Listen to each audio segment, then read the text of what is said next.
Welcome to Coruzant Technologies, home of the Digital Executive Podcast. Do you work in emerging tech, working on something innovative, maybe an entrepreneur? Apply to be a guest at www.coruzant.com/brand. Welcome to the Digital Executive. Today's guest is Dr. Duane Varan. Dr. Duane Varan is CEO of both MediaPet and Media Science. He is the recipient of numerous awards, including the Australian Prime Minister's Award for University Teacher of the Year and the Advertising Research Foundation's Ep1150 Award for Lifetime Achievement. He also ranks among the top 10 researchers in the advertising discipline based on peer-reviewed publications in top-tier journals. Dr. Duane Varan also continues to publish in academic journals and was ranked 7th worldwide in terms of the number of top-tier publications in the last decade-long review for the advertising research discipline. Well, good afternoon, Dwayne. Welcome to the show. Oh, thanks, Brian. You're very welcome, my friend. I appreciate it. You are currently in New York via Austin, Texas, which is cool. I'm in Kansas City, so we always like to highlight where folks are from. And I appreciate you jumping out of bed early to do a podcast. I really appreciate it. So, Dwayne, if you don't mind, we're going to jump into your first question. With decades of academic work, you were ranked 7th worldwide in top-tier advertising research publications, and later leading Media Science. What was the pivotal shift for you when you moved from purely academic inquiry into commercial-scale research that influences global brands? Well, that transition for me was somewhat accidental. It wasn't intentional, and it happened in one very precise moment. About almost 18 years ago, I woke up one day and I got a call from Disney. We had built an academic research center, and we had some industry sponsors who would pay to see the results of our findings before they were published. Disney was among them. And we had pioneered some new methods for studying audience behavior and studying different approaches to marketing research. And Disney called and they said, we have been following what you're doing, and we're going to announce in 4 days at our annual Upfront conference that we're going to be launching a lab just like yours. And you are literally the only person in the world who knows how to do this stuff. So you need to come and work for us. And I said, sorry, Disney, I love you guys, but I'm very happy being an academic. No way. Thank you, but nah, I'm not interested. And they said, well, don't say no. What would it take? I said, what would it take? Wow. If it was an independent business and I owned it, but you funded it, you paid for it. If I owned the IP, if I continued being an academic and living in Australia, I mean, the list went on. And the good folks at Disney said, that's all fine. We only have one condition. What's that? You have to be exclusive to Disney. And so for my first 5 years, we were the Disney lab. We were the Disney Media and Ad Innovation Lab. And I continued being an academic and I ran that lab. And then, of course, after that, we came out of exclusivity, and that's when Media Science really began to grow. We pretty much took on every other TV network as a client.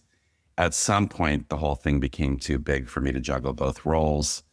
So I eventually had to leave academia and just focus on building a Media Science. So that was the transition. It happened within some guardrails, and it was a gradual process, but it did happen all of a sudden some 18 years ago.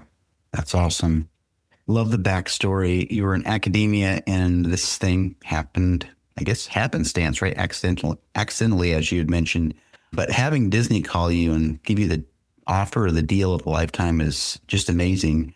But that opened a lot of doors, obviously, and that's where we're here today. So, Dwayne, jumping into your next question, Media Science uses psychological measures, skin conductance, heart rate, facial expressions, to understand ad impact more deeply than traditional surveys.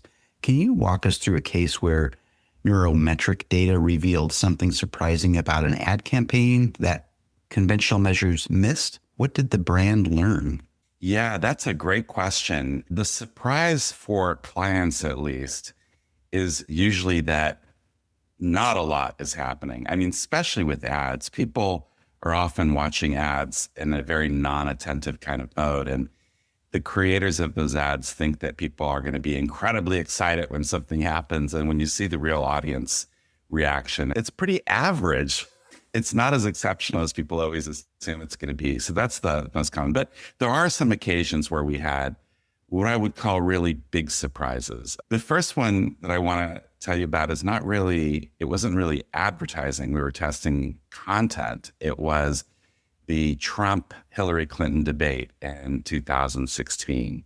This is a really, really great example of where the neurometric data is telling you things that people's stated responses are not.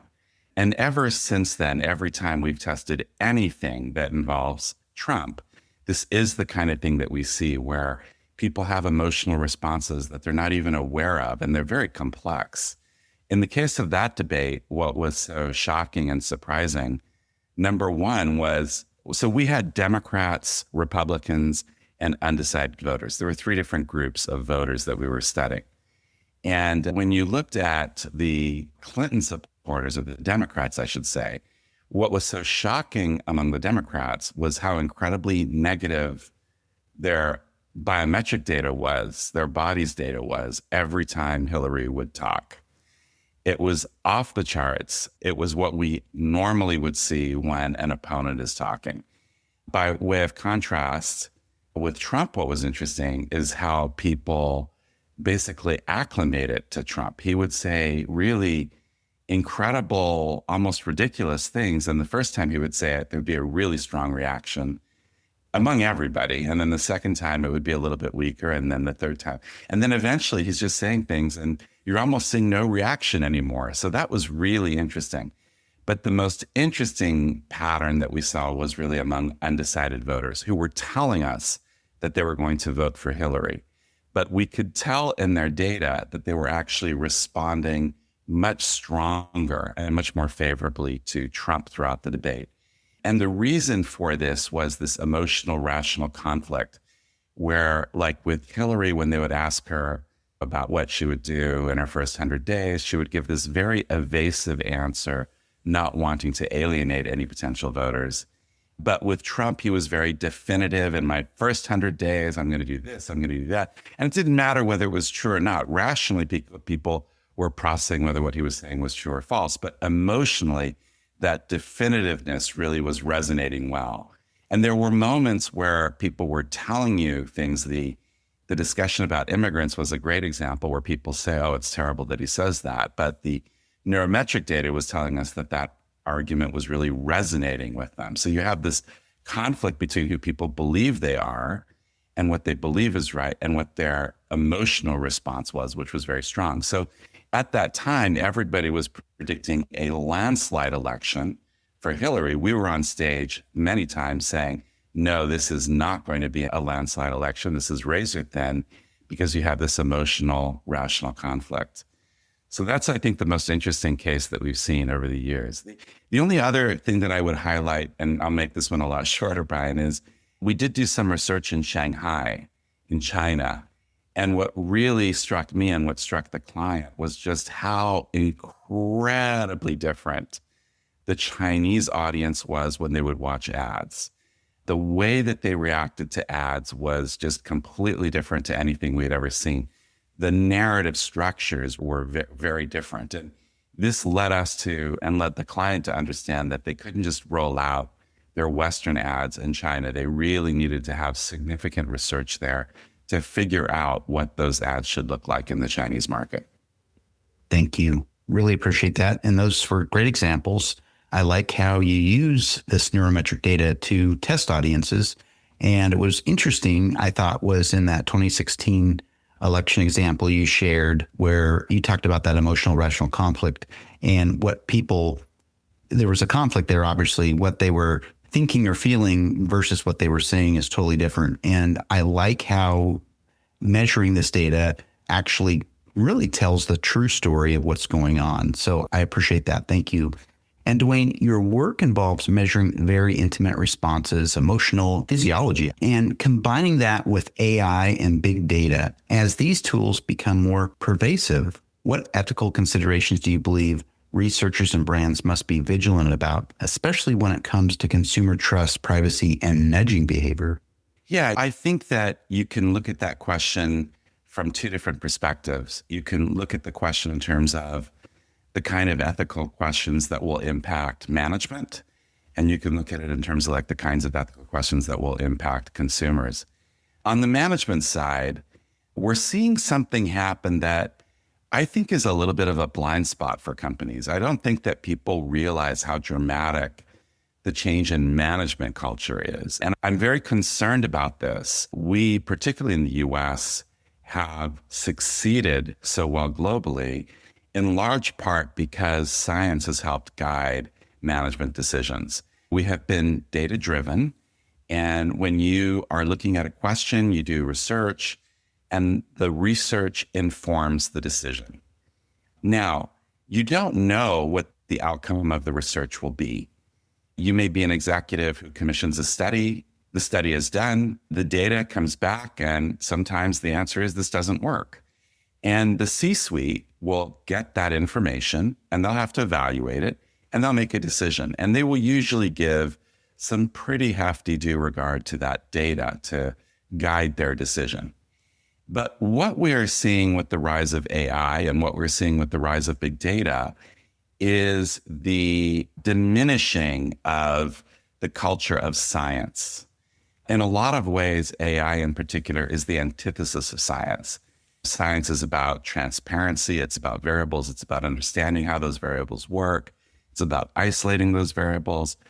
AI is really about magic. It's about very complex kind of like math that goes into finding patterns that you can't see, nobody can understand. You can't even get clarity around it from the AI system. And so what's happening is management is relying on these decisions that are being made that nobody really understands, that have a lot of black magic in them. And the problem is that with big data as well, with data analytics, you can get the data analytics or you can get the AI to give you the answer you want. And so that culture of turning to data to guide the decision, that's the culture of science. That culture is giving way to this culture of using the data to make the argument. And what that's going to lead to is that's going to lead to a lot of very bad decision-making over time. There's a lot of data, but the data is not being analyzed in a true scientific kind of like manner. And so that's a huge risk that will have really, really big consequences, I think, in due course. And then on the consumer side of things, the issues are massive. There's so many issues.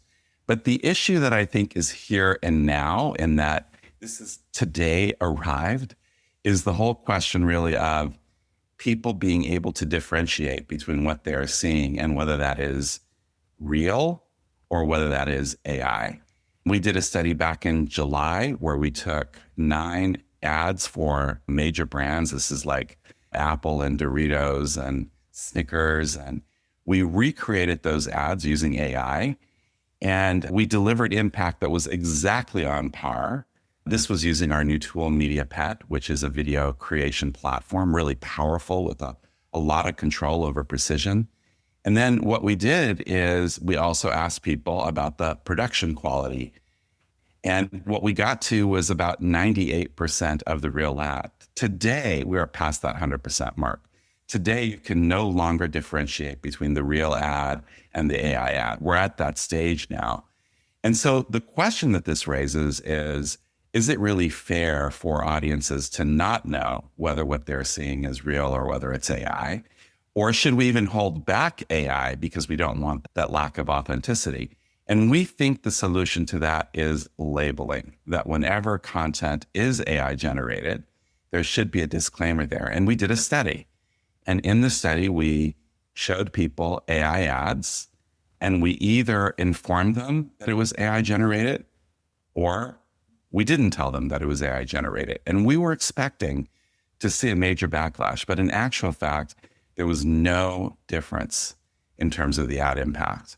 And so we believe that labeling is a very responsible path.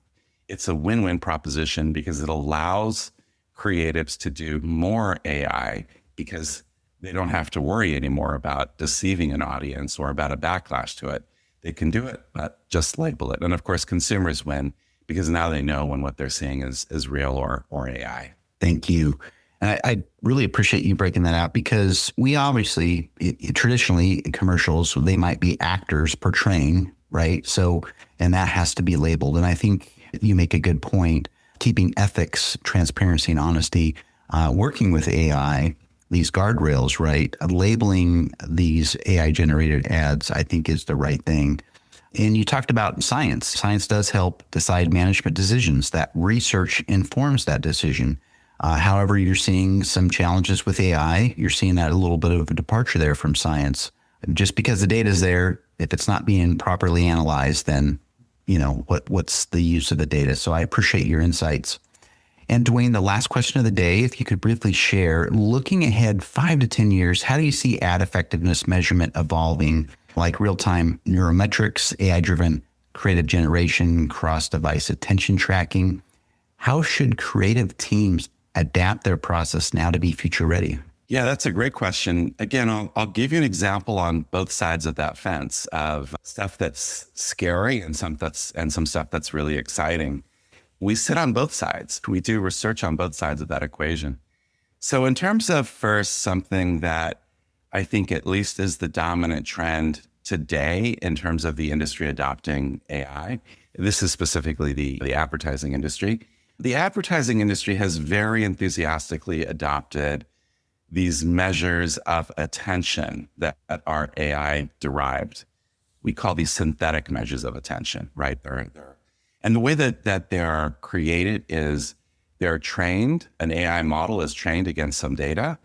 And instead of testing an ad now to see what its relative level of attention might be, you just ingest this ad into the system and it will generate a score for you.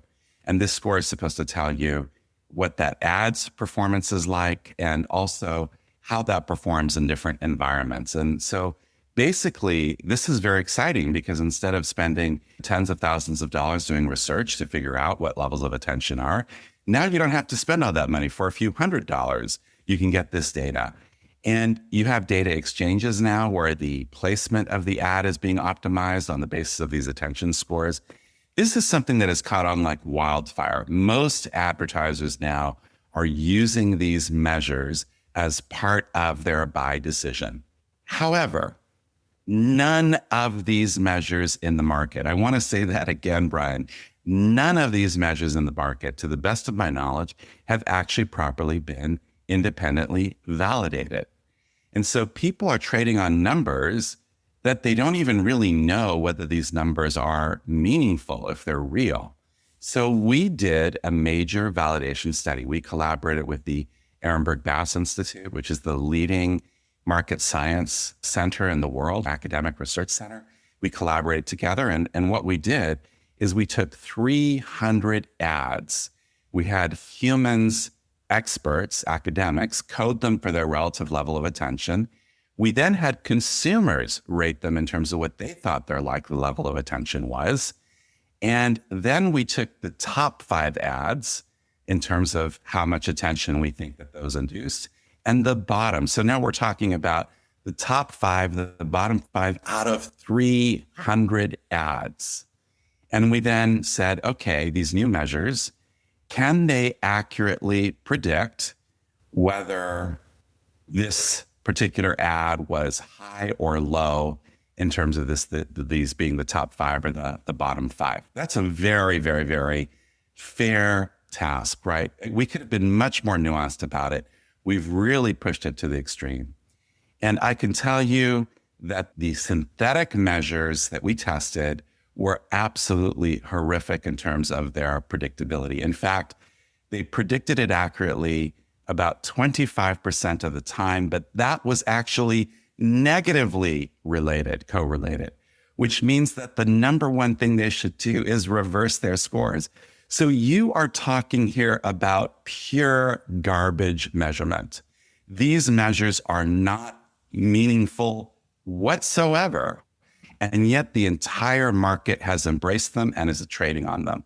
And so the number one lesson I think that comes out of this is that any new measure that comes into the market that we're going to use needs to be properly validated. And if it's not validated, it should not be used.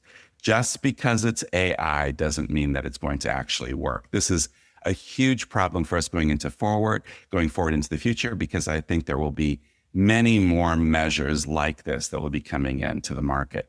So that's an example of one area that is today that's, I think, a very negative experience. Now, by way of contrast, there are also opportunities. And again, I was talking earlier about the work that we had done that took ads and recreated them using AI and demonstrated that they delivered the exact same ad impact. Just this last week, we did the same thing. The new annual Coke ad came out, the holiday ad for Coke, a great ad. It was AI generated, actually. But we looked at it and we said, okay, can we recreate this on our MediaPet platform? So it took Coca-Cola about a team of 100 people, 30 days to create that ad. That's really good for Coke, because normally that ad takes a full year to make. So they did it in 30 days, which is fantastic. The ad was great. We tested it. It performs better than Dr. Pepper. It performs better than Pepsi, than Fanta, than Sprite. So it's a great ad. So we said, can we recreate it? It took us literally 2 hours for one video editor to recreate that ad in MediaPet, and it delivered the same impact. And that impact, again, was higher than Pepsi, than Coke, than Dr. Pepper, Fanta, Sprite, etc. And so what that tells us is that today, it is possible to create ads that will deliver on par with real ads. And that could represent a real revolution in concept testing. Because before we make an ad, even if we're going to spend $500,000 with real actors and all of that, which is great, we can still do that. Even if we're going to do that, let's test a lot of concepts. Now, in the past, we couldn't really do that because the methods that are available to us, like using animatics or testing with text or pictures, these are very, very non-predictive. They do not represent how that ad will eventually perform. But now that with less than $100 and just a few hours, we can actually recreate a really powerful ad. Now what we should be doing is we should be testing many concepts, figuring out what the winning concept is, and then that's the concept that should go into production. And of course, for smaller businesses who won't spend the $500,000, this also means that instead of spending $10,000 on a really crappy local ad, now you can spend very little, less than $100, and get something that is, national ad quality, production quality. So this revolution in terms of creative testing, I think, is a really exciting example of the opportunity that we see with AI. Thank you. There's a lot to unpack there, obviously, but people are looking in the advertising industry to move to more cost-effective tools and models using AI. But this synthetic research, as you found out after doing research on it and testing, we found out that it was really a bunch of garbage, but people are still using it. I think it's a double-edged sword with AI. We obviously know that, but you really shed some light on really some things that need to be fixed. But I like that you highlighted your MediaPet platform and what it can do, especially that example with the Coca-Cola ad that come out for the holidays here. I think that was interesting what your platform can do. So thank you. And Dwayne, it was such a pleasure having you on today, and I look forward to speaking with you real soon. Oh, thanks. That was tons of fun. Thanks, Brian. Bye for now.